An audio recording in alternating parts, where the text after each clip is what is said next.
Hi guys, this is a video of how I made churros. It's not really a recipe, it's just how I made them. We'll start by adding 1 cup of water, then 2 tablespoons of sugar.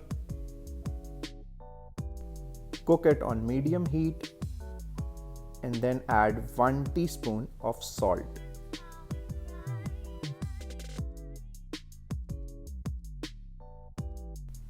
Now add 40 grams of butter. I use the unsalted one. Let it melt and let the whole mixture come to a boil. Let it cook for a few minutes.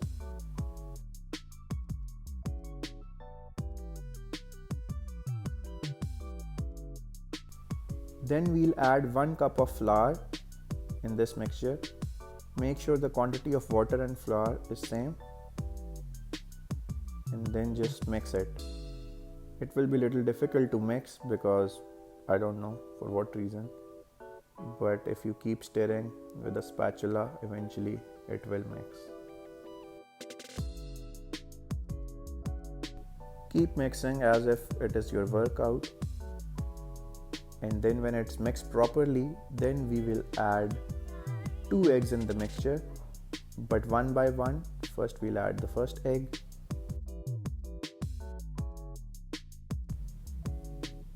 Then we will mix this egg, and it will take a while actually to mix it because it will be like different, like it will feel like it's falling apart, but if you keep mixing, it will eventually mix well. And then we'll add the second egg and do the same.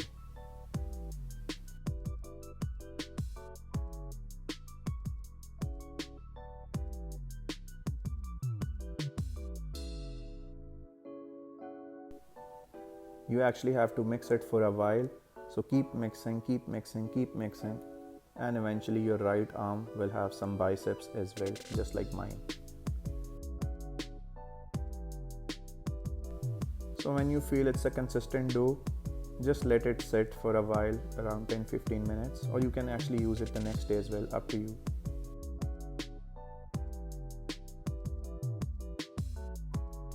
So now comes the frying part.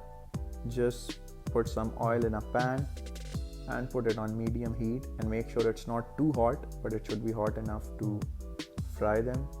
And then we will just pour the mixture through a piping bag and a star tip ideally, but I am not fancy enough to have those things, so I just used a normal Ziploc bag and I made my own piping bag, and that's why you can see the shape.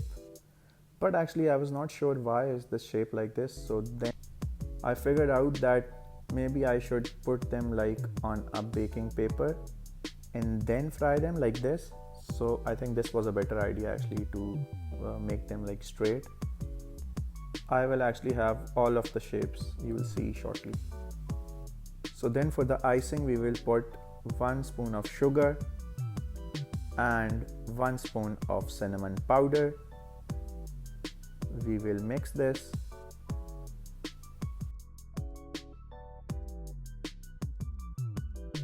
And we will throw our churros in it, literally. So make sure when you strain your churros, when you take them out of the pan, you don't put them on a tissue paper and don't put them together, otherwise they will become little soggy and will be less crispier. So here's our final look of churros. They look great. I was not bothered enough to change plate again, so I kept them in the plate where I put sugar and cinnamon. So I made these because it was my parents' wedding anniversary, even though my dad died like 20 years ago, but still an important day for my mom. I love you, Ammi. This is for you. I am sure you will watch this on YouTube. Bye guys, stay safe, stay home.